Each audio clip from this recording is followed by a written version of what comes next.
Hey, what's happening? Hey, there he is. Hey, you can see There he is. most of my face. There he is. Excellent. There's a way to cover it up, but how's it going? Very nice. We're back in business. We're ready to roll with camera and all. Wow, and Rody look changed at it. Rody is looking very dynamic with the true DFS colors and the color of his sweatshirt, and look, he is like an actual content person here. Look, this He looks like one. Also, you can't blame him though. His Chargers are on the main slate for once, and we actually are probably going to talk about that a little bit because we get the Chargers on the main slate, and they're not playing in New England in a nonsense game. So I think we're going to talk a little bit about that as we go on. Rody, how you doing, man? Doing good, man. What's up, guys? Yeah, thanks for changing the image. I was okay with leaving the same one because both those guys are pretty heavily involved in my lineups today. Sheets, I'm going to start off with you and ask any overall thoughts you want to touch on before we get into this slate. Well, I mean, you could over talk about the weather or under talk about the weather if you want, but I'm just kind of presuming that the projections are kind of factoring most of that in. The other, actually, sort of amazing news. I mean, I shouldn't have seemed amazing, but it's not going to be that DFS relevant. But the fact that Trevor Lawrence is actually playing is quite amazing, actually. We thought he was done for the year. When he was I actually think that is very DFS relevant because Cleveland was looking to be the most popular defense, certainly on FanDuel and probably on DraftKings, or one of them on DraftKings. And I still hear everybody saying, well, Cleveland's the cash game defense. And I know it's bad weather, but it's not that crazy. Right. And it's a lot different with Trevor Lawrence back there. So the other overall thing, I mean, listen, there's a lot of late games. Not a lot of late games, but there's a lot of late game equity that you can play around with. When we get to running back, we'll talk about one of them. One of those December slates where if you get a good game environment, you can really dominate the field. Absolutely. It's a question of whether to get it or not. So, that's all I have as an overall. Yeah, and I think that really the only, just to throw out my thoughts, just because I want to respond. I think that the only games that I'm really that treating with weather issues are Baltimore and the Rams and the Jets and Houston. And the good news is I was interested in the Rams, and if they were playing in perfect conditions, if they were playing in LA, I would be very interested in game stacking that Rams game. I still have one stack on FanDuel of that, but that's really all that affected me. This is the most obvious late swapping slate ever, and as Sheets pointed out, and the first thing we talked about is, hey, just because you're winning at 4 Eastern means nothing, which was a good example last week because I was literally winning all the sweeps and everything. I was up over 100K, and I had time left too, but nothing. I agree with that in concept, but I also think it's incredibly contrarian to play a lot more of the morning games and try and if you're multi-entering, get a lot more exposure to the early games, just because the late games are going to have that flexibility. You have a lot of sharp people who will be late swapping, mass late swapping, and things like that. And I think actually just playing a little bit of the morning games is a way to get contrarian. Rody, any overall thoughts before we get into positions? I don't got much. I'm ready to get into it. All right, let's get into it. Sheets, why don't we start off with you, and then we'll go to me, and then Rody. Actually, you know what? Because we always do that, Rody, we're starting off with you this week. You're starting off with your quarterbacks that you like. Let us know what you like, and we'll go from there. Okay, yeah. We got an interesting week here. There's some weather games that I'm, not really going to be on. Probably some monsoons coming in. Maybe a little bit overthought on that, but Mahomes and Allen are the top. We got a good game there. I'm kind of a little bit lower on that because I like these mid-range quarterbacks like Brock Purdy at 6'5", Fields at 6'8", Jared Goff at 6'4". Like that mid-range, I really like. Dobbs at 5'9", Russell Wilson at 5'8". Desmond Ritter's projections come up a little bit in that game. I kind of like that game a little bit. But my favorite game is probably going to be the Fields in Goff game, the Detroit game. And then I do like the Herbert and a little bit of Russell Wilson in that game as well. And then we can't forget about the Dome game, the Saints and the Carolina. I kind of like that game. I like pieces more of that game, but I mean, you can stack Bryce Young at 4.9 for a large field MME or something like that, whatever. He's pretty cheap in that game. Expects to run for a high pace in a Dome game, which we like to target Dome games. So really, those are the games that I'm on mostly right there. That makes a lot of sense. I think we're in a fairly similar step here. Sheets, what do you got? Well, just again to give you guys a little context. So I'm playing all three sites today, as usual. DraftKings, FanDuel, and Yahoo. I'm playing the 150 in the Millie Maker. I'm also playing 3 entries. Ooh, what is this? Oh, so okay. I'm also playing 3 entries in the bigger one, Millie Maker thing. And in FanDuel, I'm playing 3 entries in that bigger, that bigger 250, whatever that is. So I just want, just a little context of when I say I have X% or what I'm doing, because I do have a different kind of look between sites, between FanDuel as opposed to whatever. I will say that as far as quarterbacks go, I'm with Rhodey most to a great extent. I mean, like Purdy on DraftKings is going to be my top owned quarterback, and then other guys you mentioned like Fields, Browning, as well. And I think he probably mentioned it, but I probably am a little over, which I'm kind of happy about on Josh Dobbs actually. There is actually, I mean, it's weird. It's like risk, but it's risk I don't care about. Like there's risk that if he like is really bad, they just bench him, whatever. But that doesn't bother me. You know what I mean? Because if he's really bad, I don't want him. You know what I mean? Like he's dead anyway. So I have actually more Dobbs than most people, I guess. And those are really the only guys on DraftKings that have more than 10% of, like Purdy, Dobbs, Fields, and Browning. I will say that on FanDuel, I figured I would just mention this, especially in the bigger ones. I'm playing a bunch of Tampa and Mayfield. So I figured I would just throw that one in. So essentially, a pretty condensed. Only 4 guys I have more than 10% of: Purdy, Dobbs, Fields, and Browning on DraftKings. A little more Mayfield on FanDuel. Yeah, that's interesting because I have 0 Dobbs, I have 0 Browning. I actually think that I have a bit of a take on the. I don't think I understand the game environment is good or whatever. I don't understand why Browning would be more popular than Minshew. I just, that doesn't make any sense to me. So I'm going to just completely fade that. Like I actually thought I might just, I'll throw one in because I don't have it, but I don't even really want to do that. I just don't feel like I'm worried about losing the slate to Jake Browning because of one game that he played that was all right. I don't know that in general that he actually is all right. I don't believe that he is. So I like other guys in that range a little better. My way over owned, probably 30% of my lineups overall between both sites is going to be Josh Allen. I like these spots. I like to have the upside of 40 from a quarterback. I cannot believe, based on this slate with the value out there, that he's not more popular. I can't believe that Mahomes is more popular than he is, and I actually like Mahomes fine, but I'm way higher on Allen than I am on anybody. Literally 2-1 the field. Next favorite for me would be Justin Fields. And I like that stack. I don't mind the Goff side of it, but just a reminder that it really does make a difference for Goff. He's not quite the same outdoors in general, so I would be leaning a little bit more on the field side of it, also the rushing upside. Then you get into Russell Wilson for me, and then Brock Purdy. I am playing Purdy basically like multiple guys who are like sub 5% owned. I don't want to play these really chalky quarterbacks that I don't even think are I think Fields is a better play than Purdy, and he's going to have half the ownership possibly. So I'm going to probably just play him where I can get where I'm going to get really, really wild with the pieces around him.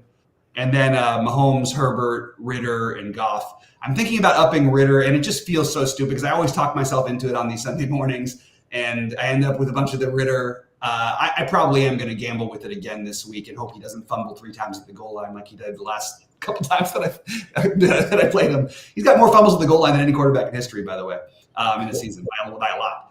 I think he's got 7 this year or 6, something crazy. That's unbelievable. How many lineups are you playing today? So I'm playing 40 in the Millionaire, the $20, 3 in the 555, and then I have 6 on the big one on FanDuel. It's $250 for a million for first. You're in 6 of that one, okay? Yeah, just if there's $1 million chance in it. I love that. I think that's a great way to play that. Actually, that's a great contest. I'm playing. Yeah, and look, the payouts are going to be crazy, but just get a little wild with it. Anyway, we'll move on to running back and start off with Sheets over there. Okay. Running back. Let me just pull it up.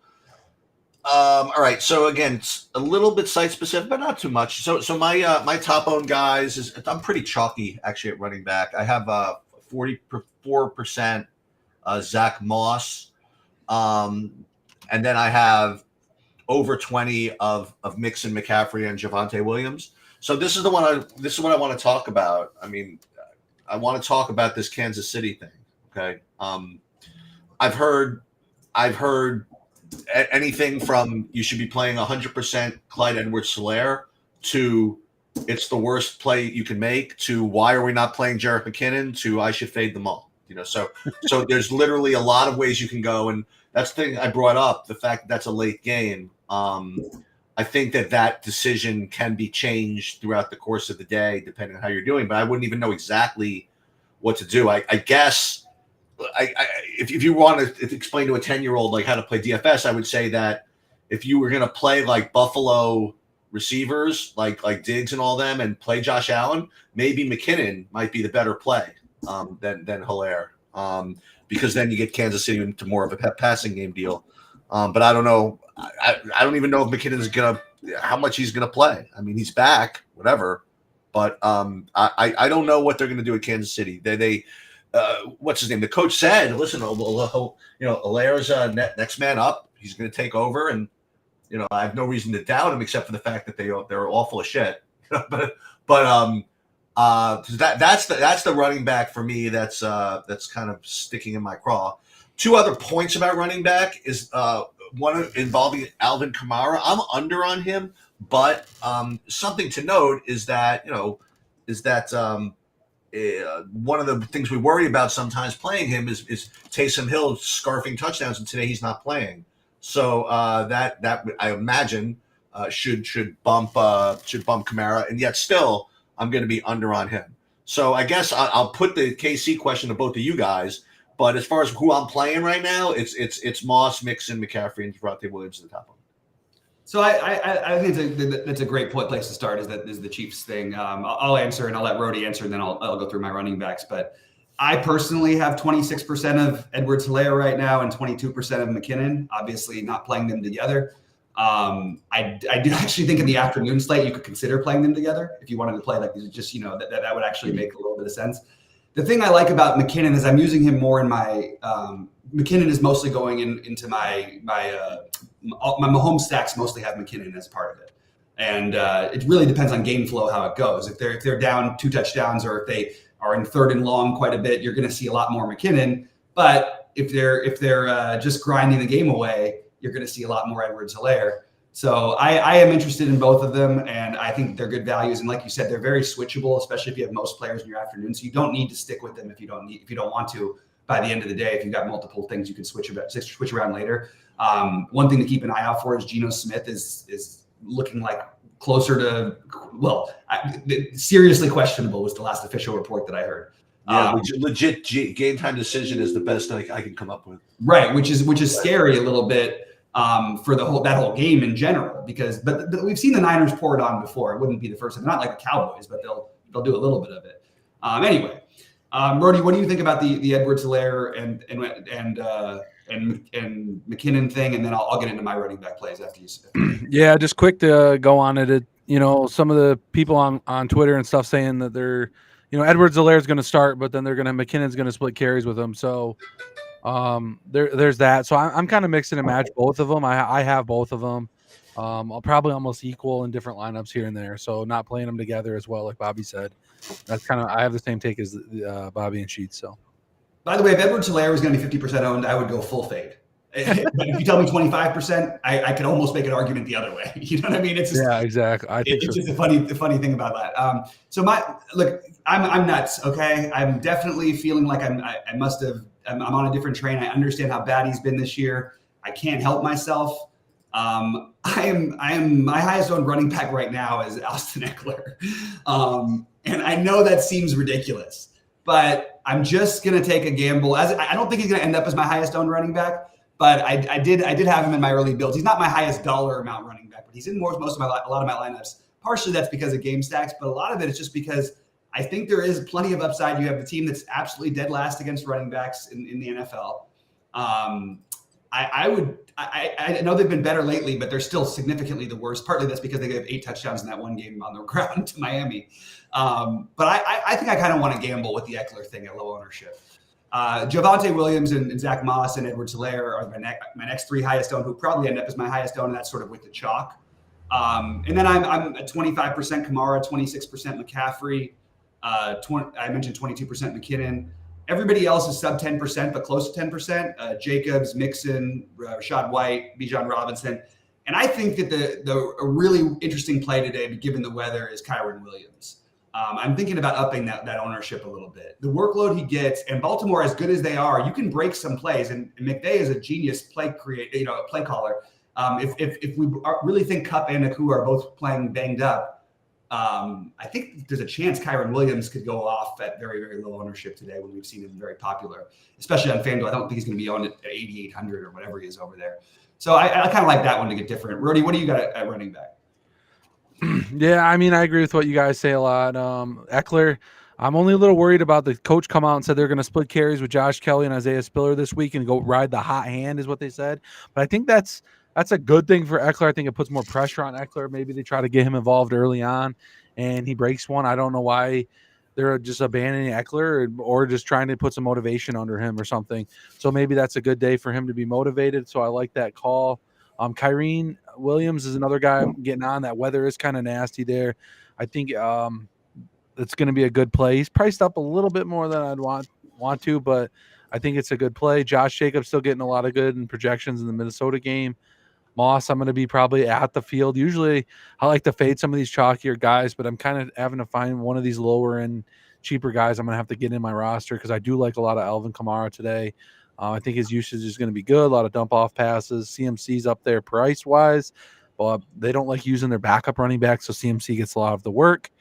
So that's another play that I don't have a ton of, but I'm trying to get a little bit more of. And Javonte Williams that Bobby just called out, I really like.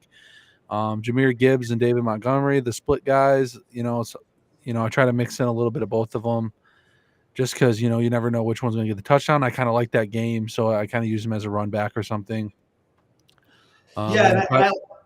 Sorry, Rick. No, you can go. No, I was just going to mention that K9's bringing up in chat something that we saw. Scott, I think it's Scott from Poker X Factor said the same thing. He said he needs Mitchell to have a big day. Maybe that's in season long, maybe that's in DFS.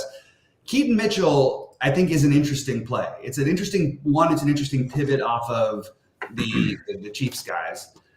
He has explosive playmaking ability. This game could stay more on the ground because the weather is pretty nasty. Unfortunately, that could just mean more Lamar for him. But he's 4,900, and the workload is kind of weird, but he's sort of like their version of A-Chain, but he's starting to get more carries now. Like he's the poor man A-Chain or whatever. I think Keaton Mitchell's an interesting tournament play. I think I would like to get a little bit of him. Maybe I'll use that to get rid of some of my Eckler. Sheets, what do you think about Keaton Mitchell? I don't like it just because I think there's 3 running backs. I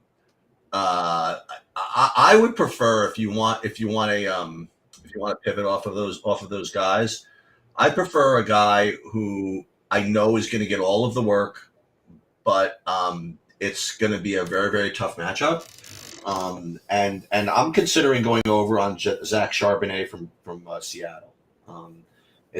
Why would he get all? Kenneth Walker's supposed to be in. Oh, he is? He's on track as of right now. Oh, I didn't see that. Oh, yeah. Okay. Well, forget it. But as far as Baltimore goes, I don't like to play the 3 minutes. Even in showdown, when I play one of these guys, it's tilting.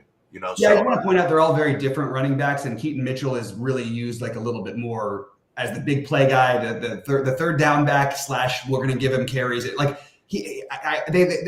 treating him like a little more of the explosive play guy. I think he's going to do more in the passing game as the time goes on. But I certainly understand your argument.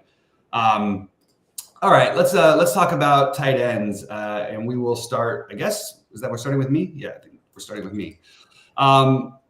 It's not I don't even necessarily love this, but I think you can win the position with it pretty easily. And he's going to have some ownership, but I'll be above the field on Travis Kelce. Right now, I have too much of Kyle Pitts. I'm sort of like actually above the field, and I only moderately like him today. Wait. So you want to do tight end before wide receiver? Oh, I'm so sorry. I'll jump into wide receiver. It's much more. I mean, we could do tight end if you want. I mean, No, you're right. I just got, hey, look, it's still, I'm healing still, man. I'm healing. I'm trying to remember everything. No, I'm just kidding. All right, highest on wide receivers, believe it or not. So Gabe Davis and Rashee Rice are my two highest on wide receivers, followed by Stephon Diggs. No shocker of the games I like. Jalen Guyton, although I'm gonna get a lot of Quentin Johnston to offset some of my Jalen Guyton ownership. JSN, Jameson Williams, I mentioned in that game, he's a cheap way to get exposure to it. All these other cheap guys are going to have some ownership today. He's obviously not going to. I like Drake London. If I had to pick, Atlanta only, I think, completed one pass to a receiver last week. I'm betting they do more against Tampa Bay today. Sutton, Mingo, Shakir, Mike Evans. Washington is the one I want to talk about because he's 4,100 on FanDuel, which is below what a receiver's price is allowed to be. I don't know how that's possible. It's like the Bartolo Colon the day he turned 42. They made him $42 on FanDuel. He's 4,100, and that's just below minimum cost. That's like getting a wide receiver on DraftKings at 2,600. So just kind of interesting to think about that one. Then who are you talking about? Washington from the Jags. On which site you're saying? The showdown hero from last week on FanDuel. No, I know, but he's $3K flat on DraftKings. Okay. No, but I'm saying he's 4,100 and the minimum price for receivers is 4,500. Okay. So it's below minimum is all I was saying. Okay. And it's almost like people might not even notice, like if they're doing it. I don't know. It's just interesting. But then I mentioned Quentin Johnston, and then I like Devontae Adams and Amon-Ra St. Brown. I'd like to get to a little more of them than I currently have. How about you, Rody, for wide receiver? Yeah, I like that. Keenan Allen projects really good this week as well, above everyone else in that game, gets all the work. Yeah, there's a couple good defenders might be on him, but he's still going to get the ball. I like him this week. I like Amon St. Brown at 8,200. Rashee Rice in that KC game is 5,400. Very chalky, but a play I like. If you like Purdy, you're probably going to want Debo or Ayuk this week, both about the same price. Debo's still the low-owned guy. If you want to pair him with Purdy. Cortland Sutton and Jerry Jeudy, I like in that Russell stack. Jerry Judy's a little bit cheaper. Tyler Lockett's a pretty good price at 5.6. If Geno does play, maybe it's better. San Francisco defense is still very good, but I don't mind Tyler Lockett's price. Jacoby Myers priced at 5.7 is a guy that I like a lot this week. Gabe Davis at 5,800 on DK, a very low owned too. He's pretty low owned, like him. Might get to some Josh Downs at the 4.9 price tag. A couple cheaper guys I like. JSN from Seattle as well, 4.1. Jonathan Mingo 3.5. A.T. Perry again in that Saints game. Carolina's defense isn't that great. I think he's the number 2 guy. Gets red zone looks, big guy at 3,500. I like that a lot. Can I ask you? We're expecting Shaheed to be out. Obviously, that Perry play may change a little bit if Shaheed is in. He's supposed to be out, but he hasn't been announced officially. Yeah, that's true. I should jump the gun on that, but I agree with the play. I just wanted to throw that out. Good clarification. Because I see some sites still have him projected, which is hurting the projection of A.T. Perry, obviously. I haven't updated my projection in a while either. I haven't hit refresh, so it's been since my first one. I should probably refresh too. So, and then Justin Jefferson with Dobbs a little bit I like, and then Mike Evans is a guy that I like a little pricey though, but another one I kind of like. So that's my guys for now. Yep, Sheets, who you got? I think you mentioned every wide receiver on the board between the two of you guys. Well, that's okay. You can support the ones that you like. You know what I mean? That's I mentioned my guys in my stack pairings. Is kind of how I go through my. So let me emphasize a couple of things. I'm going to bring up one guy. I don't think either of you said. You may have that I have like 16% of, who's basically the best wide receiver in football right now, and that'd be Mike Evans. That's what we both said him. Yeah, you did say him. So there's him. I'm going to tell you guys that can get like 35, like Evans, DJ Moore. I did mention DJ Moore. He can smoke. Devontae Adams. Adams. Yeah. I think he could smoke. I'll throw one other guy in, and I'll throw 2 guys in. One cheapo in a bad weather environment, but I'm getting Odell Beckham at 3,800. I have to consider that. Mhm. And the other one in the weather environment's not great, and the offense is not great either. But Garrett Wilson, top target at 5,500. I guess you guys pretty much covered all of it. As far as my top owned guys, it's probably pretty chalky actually. But Drake London, I think he's going to be probably. Sure, I didn't mention him. Yeah, he's a good play. No, you guys both mentioned him. I mentioned him. Yeah, but Drake London is probably going to be chalkier than I would want. But I have like a good 20% of him anyway. Yeah, he's at like almost 25-30%. Yeah, someone there. Yeah, and Jonathan Mingo again, like the cheap stuff. And I think that Trevor Lawrence playing, opens up to Parker Washington, and it certainly opens up to Zay Jones. They were probably in play anyway with Beathard, So I might give. What I try to do, everybody here, is I come to this 11 o'clock thing with my lineups pre-built, and then I see like what I gather from this kind of discussion, and what I want to bump up here. That's exactly what I do, by the way, too. And then I probably rebuild, and I'll tell you what play is.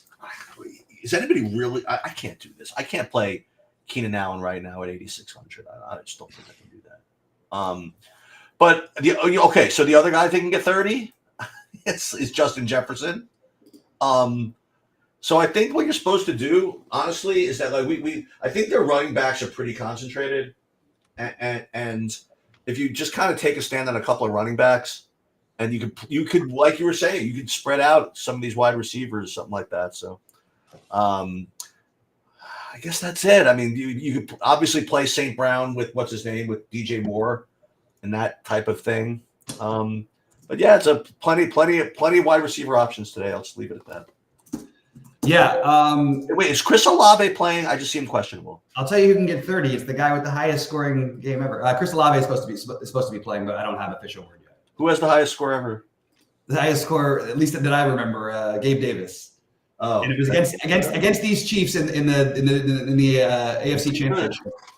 Yes. He had 4 touchdowns and I believe 275 yards receiving.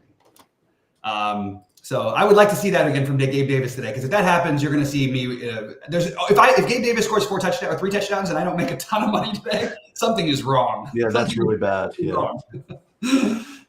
Anyway, all right, we can move on to the next tight ends, and that we're starting with Rody. Oh, you want me to start? Yeah, because I accidentally started the wrong. I can go if you want. Yeah, go. Let Sheets get ahead of the game. I want him to get ahead of the game. Kyle Pitts is my top owned guy, and again, Drake London's my top owned receiver, so it's kind of weird. But that's how much Ritter did you have? Any Ritter sheets? Like none. Like I'm earlier in the week.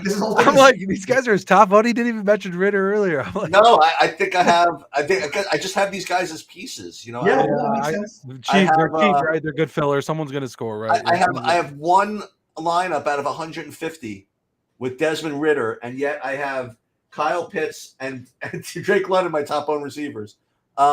Anyway, I'm just being transparent. I'm not saying it's good, but that's just what it is. So Kyle Pitts is top owned, and then the next one is Isaiah Likely from Baltimore, but it's not much, like 14% or something like that. And then TJ Hawkinson. I mean, you can make a case for all these guys: Kittle, Kmet, Michael Mayer. I mean, you have a strong opinion. Anybody have a strong opinion? Oh, you started to mention. I do. Okay, so before I made you go back to receiver, okay, so I will say that out of 150 lineups, I have 2 lineups with Kelsey. So someone's going to win. We'll do one of those things. That's pretty much what I have. I'm not even necessarily correct. Look, I just see a game that I don't like. Look, I understand that, these teams have played and not every game was, 50 or whatever, 48 to 45 or whatever it was in that one playoff game. But the game that I think is the best game, and that the fact that it's being just, in my opinion, just so far under-owned, I'll just say Kelsey and Kincaid as being my top 2 owned right now. I do have it as one of the, as we mentioned, notes from the show. My first note is, and I made it as we were coming on, less Kelsey. So I absolutely am probably going to end up with less of that. But I still love the Kincaid play at low ownership. And I really like this guy. Even if Dawson Knox is back, it doesn't bother me at all. Love Laporta, love Hawkinson. And Cole Kmet. partly stack stuff. Tanner Hudson is the cheap guy I've mostly used at 2,800, and Isaiah Likely I would like to get more of. Rody, how about you? Yeah, I really like those calls. Kelsey, I want to get a little bit of him. He's the top guy. Hawkinson, I like. Laporta, I'm on that game. Pitts, I like his price, and I'm on that game a little bit. Cole Kmet, which Bobby mentioned, on that game. Likely, I'm on that game. So yeah, I mean, pretty much don't have anyone's different than you guys didn't mention. Maybe a little Kittle in my Purdy stacks. I like a little bit of him this week as well. 5.9. I think that's a good DK price. Yep. So yeah. All right. And Sheets, what do you wait? No, we didn't. We're going to defense. Oh, okay. I thought for some reason that's my fault. Yeah, that's where you started it. All right. He started tight end. Now I'm thrown off. So Rody, you're starting the defense. Wait. Let me make a couple announcements. Taysom Hill is out. Oh. Just came in. Kamara. Notifications. Also, Dawson Knox is going to play too this week, I believe. So that's he will play. So him and Kincaid split a little bit, but Kincaid's still okay. Boyd's active. Noah Brown's active. Juwan Johnson active. ETN active. So Jags might have a little bit more offense than we think this week, although the Browns are a good defense. Okay, now we can move on to defense. No, that was important stuff. I actually appreciate that because I will get Celeste Kincaid a little bit. I still am going to have something, but I'm going to have a little they all popped up here on me in the last couple seconds, a minute. So Lawrence is in too for good. He just popped in as an active too. So yeah. All right, Sheets, you want to start us off with defense. Before we get into that, I want to further my discussion of this Jacksonville thing. One thing that I remember this back from when Brett Favre was quarterback, and it's the case for all quarterbacks, honestly. Like when you have like an ankle injury or like a leg injury or whatever, and you basically are just not really going to be a running quarterback. Brett Favre used to say this a lot. Like when he was like kind of hurt, he always kind of like threw the ball better. Because he wasn't scrambling, he wasn't running, he wasn't doing whatever. He had better footwork because he didn't have to go freaking nuts. He wasn't twisting his body, and these receivers for Jacksonville should be bumped. I really do. Right down to the tight end from Engram to which one's out or whatever. Ridley. Kirk's out. Ridley. Right. Ridley, Parker, and Zay Jones. You take away like the running from what's his name, and then all you have is if they could stuff at the end, you could be throwing the ball to underpriced receivers. So I reiterate that. As far as defense goes, again, I don't think you should play anybody over 20%. And I'm not getting to anybody over 20% on DraftKings. My top owned guy, and it's kind of interesting because I just mentioned that on FanDuel I was getting a decent amount of Mayfield, but Falcons are my top owned defense on DraftKings. Then after that, it's Ravens, followed by the Browns and the Bills. So Falcons, Ravens, Browns, Bills are the guys I have over 10% of. And then, that's what I have. That makes a lot of sense. How about you, Rody? Yeah, I'm going to be a little bit different, as probably my top own is going to be the Jets. I really like the Jets. A little bit of rain there, more weather. I'm kind of high on them. Pretty much them. And there's no real cheap defenses this week. 2,400 Seahawks, but like that's not really a great play.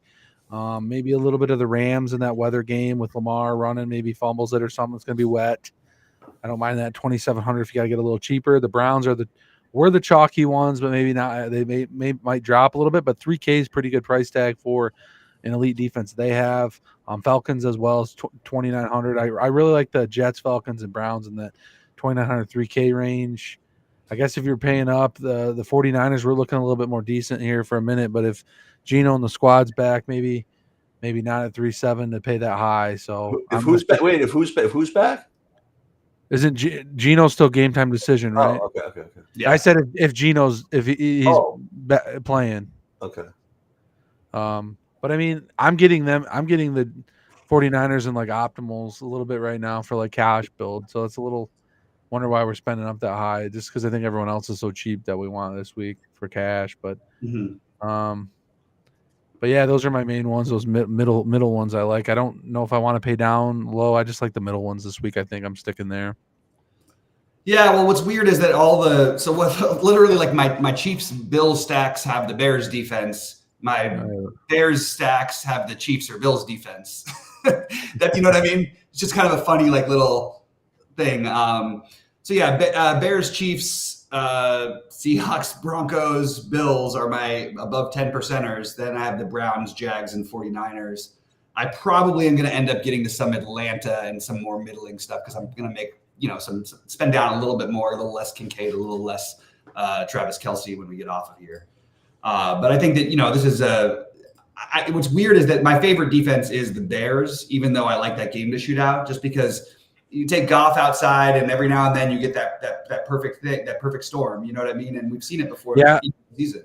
So I like that Bears at 2,400. That would be my desire. Yeah, it's kind of a trap game for the Lions too. Like, Goff doesn't really play that good. It's probably a little cold there too, a little bit. But so yeah, it's kind of a trap game for the Lions this week, I think. So I've been telling everybody that. So yeah, it is. And also remember, the Bears have nothing to lose for, so they're only playing. Yeah, and their defense has kind of been better the last few weeks. So they've been a lot better. Yeah, they've been playing better just in general. But it is cold there.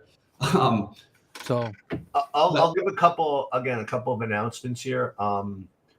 Same thing as usual. I'm going to put showdown slate stuff up for the Philly Dallas game like a little bit later. And again, if there's a sweat like in the main slate, we'll probably cop on live, whatever, just for the hell of it. And if I do that, then we'll do like some showdown stuff. But those sheets will go up. And be on the lookout for late swap opportunities because you do have a lot of guys you can play in those late games. So watch for that. And that's my last comment, I think. Yeah, and I'd like to just jump on the comment thing too, because sometimes I know it's going to happen. One of us is going to win a big thing, and we're going to be a guy we didn't really talk about in the afternoon slate. There is so much swappability in this afternoon slate. It's really hard to know what you're going to do, and it's really going to be dictated for me based on how the guys who were in those lineups in the morning slate perform. You know what I mean? There's no reason to just marry ourselves to these plays when we have all this decision-making ability at 12:30. Even Geno Smith being out might affect how much you like the Brock Purdy stacks. You know what I mean? Maybe you want to go with McCaffrey instead. So just like there's a lot of stuff that I think that's going to be a late swapping day, which I'm very excited for. Hey, one last thing. I mean, you mentioned only because I brought it up. Is Kenneth Walker definitely playing? No, he's expected to play, and Charbonnet is still questionable. So okay. So we really don't know. So that whole game, I mean, could it be one of those? I don't think Seattle's going to tank it. My guess is that whoever has the ability to even come close to playing is going to play. Adam Schefter did say Charbonnet and Walker are expected to play, though. So yeah, that's what they have right now. Okay, but Geno Smith is a true GTD. Yeah, and I was just saying, if Geno's out, maybe they just punt it, but it's not. I don't think they would do that in a division game. You're not going to just give up on a game. I mean, it's just more like how much can they handle anyway. Pete Carroll, he's not giving up. Was that Pete Carroll? He's not going to. No, he's not giving up. But I'm saying that maybe in terms of just we're not going to win this game anyway this week. We'll win the game next week. We can rest up our banged up, either Walker or Charbonnet. That's sort of what I was thinking. I think you got the wrong. Well, no, but you're right. It's not the normal guy. It's not what I expect. I'm just throwing it out there. Derek Carr out, right? Is that right? No. Derek Carr is he playing? It's Winston today. I thought. Wait, no. I'm sorry. It was Carr was questionable, and he's expected to play right now. Okay. Yeah, he's in projections expected to play. I mean, they call him the 9 lives guy. He gets a concussion every week and somehow comes back and he suits up, plays 3 quarters, and is out the 4th. Without Taysom Hill, I'm going to be a lot more on Kamara after this show. That's all I can say. And I know he's going to be popular, but Kamara wasn't getting that much ownership. I think these cheap running backs, people are trying to get other plays in. Yeah, and Kamara's ownership just tripled, but I mean, yeah, he's up to 30% now. I think you have the 30% for him, really? Yeah, it was like only 10. It's kind of hard to argue with it for me. Yeah, because Taysom Hill gets so many goal line carries that Kamara doesn't ever get the touchdowns. Although some backup running back the other day got one, though, unfortunately, or it might have been a QB sneak or something, or with Carr or something. Who do you like in the Eagles Cowboys? I just want to say real quick about the matchup with Kamara. It's so against Denver, take away the one game. Carolina would be significantly take away the one Miami game where they get up 70. Carolina would be significantly the worst defense against running backs in football, and Taysom Hill has been getting 10 carries a week. So I really think Kamara is a smash play, just personally, and I think it's going to be hard for me to fade him and probably have like over the field. What were you going to say, Sheets, though? Who do you like in the Eagle Cowboy game? What is the spread? I wasn't big on making a big prediction. Give me the Eagles. Okay. Of course, I said that last week too, but how about you, Rody? Eagles Cowboys? Yeah, I like the Eagles too. Wasn't it like a really good bet for the Eagles right now? Plus 3.5. It just like plus 3.5. Yeah, the 3.5 is just makes it a really good bet. So I certainly like them plus the points, and I think that they have a great shot to win the game. Obviously, yeah. I actually think they will win the game. Dallas still has squeaked by one 500 team. That's what they've done. They beat Seattle barely. That's all they've done. I'm not going to give this team all the credit that they just for running up the score on all these poor helpless Giants Tommy DeVito things. All right. I'm going to go with my it felt like a hotter take when I was first going to make it at the beginning of the week. And now it seems like a less hot take. So it was going to be DJ Moore is going to be the highest scoring player on the slate. I would like to add one to it. I think this Jameson Williams is going to have more than 15 fantasy points. And I'm just trying to put it into the universe. And if he has more than 15 fantasy points, I'm going to be very happy, which means, and I think there's an upside for a lot more. But I'm going to say Jameson Williams over 15 and DJ Moore on the winning lineup. So I guess those two guys on the winning lineup maybe my bold take. Although no one's else going to play Jameson. Those are nuts. How about you, Rody? Or Sheets? Anything you want to? Yeah, I'll throw out a terrible take. You ready? Yeah, let's hear it. All right. Zach Wilson, 3 touchdowns, including 2 to Garrett Wilson. Ooh, I like okay. That's good. Yeah, I'm going to build one stack of $5 Yeah, tournament or something like that after we get out of here. How about you, Rody? Anything? Man, I like going back to Austin Eckler today. Like, I think everyone's going to be lower on him.